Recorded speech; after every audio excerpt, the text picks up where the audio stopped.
So one thing I definitely want to touch on was the role of change management. Are any of you guys familiar with the formal approach to change management? Eitel's version. Huh? Eitel. Yep. The Eitel version. We run a lot off of Cotter, John Cotter. Mm-hmm. So basically why change management is important, and it often gets overlooked or sort of shortcutted, but we've really found it important in terms of if it's sustainability business solutions or if it's sustainability technical design solutions and so forth. It's really instrumental in addressing for the organization. Basically, and it's relatively fundamental, but it just needs some emphasis and some attention to carry it through, to make sure that changes are implemented properly in a way that makes sense, in a way that's effective and efficient, and that they're lasting as appropriate. So current state being anchored by a strategic vision or strategic intent that we help to formulate both with staff as well as leaders, if it's a utility leader, or if it's executive leaders at a industry and so forth. But basically there's organizational transformation, where the organization needs to go, but then all the individual components that need to come along with that and help to lead it and drive it. And who are you saying, John? John Cotter. I have his 8 principles here at the back, and then a really good book of his is cited in the references. So yeah, make sure to check that out. So this basically shows that management often sees sort of the higher level picture, right, for the change, but the individuals can recognize a lot of the necessary steps in between, and it takes balance between these and a lot of communication from both sides and a lot of listening from both sides.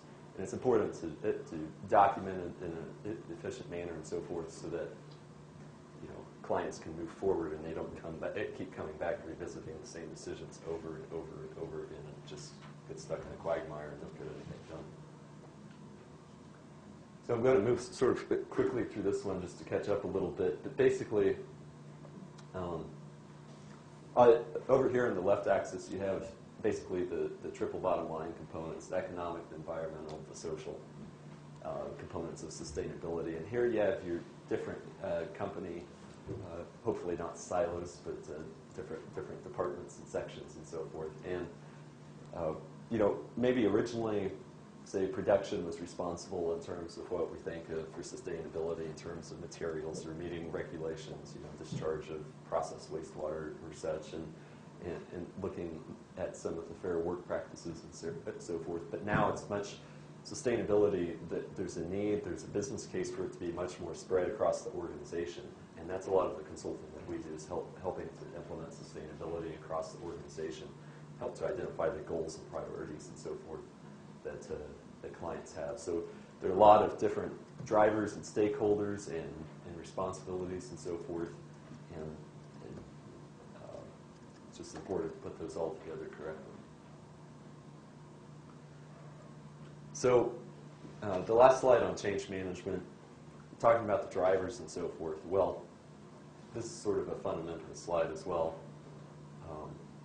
You can either be, an organization, individuals can either be reactive in terms of addressing sustainability, waiting for the regulations to get into place, maybe managing their assets only and planning their huge physical infrastructure out like 5 years or so forth, but they really need to plan out farther and be proactive. Otherwise, they lose a lot of time and money, a lot of effort, and it takes additional resources and so forth as they sort of just get funneled in by whatever the driver is. If it's regulations, if it's community expectations, is it cost, is it scheduled to meet a permanent requirement or so forth.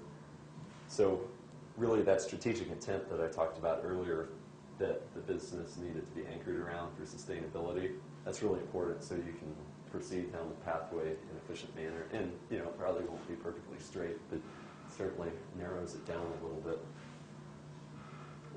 So these are this is the 8-stage process that Cotter outlined in his book, which is pretty good. I think it's either My Iceberg is Melting or Our Iceberg is Melting, but it's cited here at the end in the references if you want to check it out. But it talks more about change management and a lot of the key components and structured approach for it.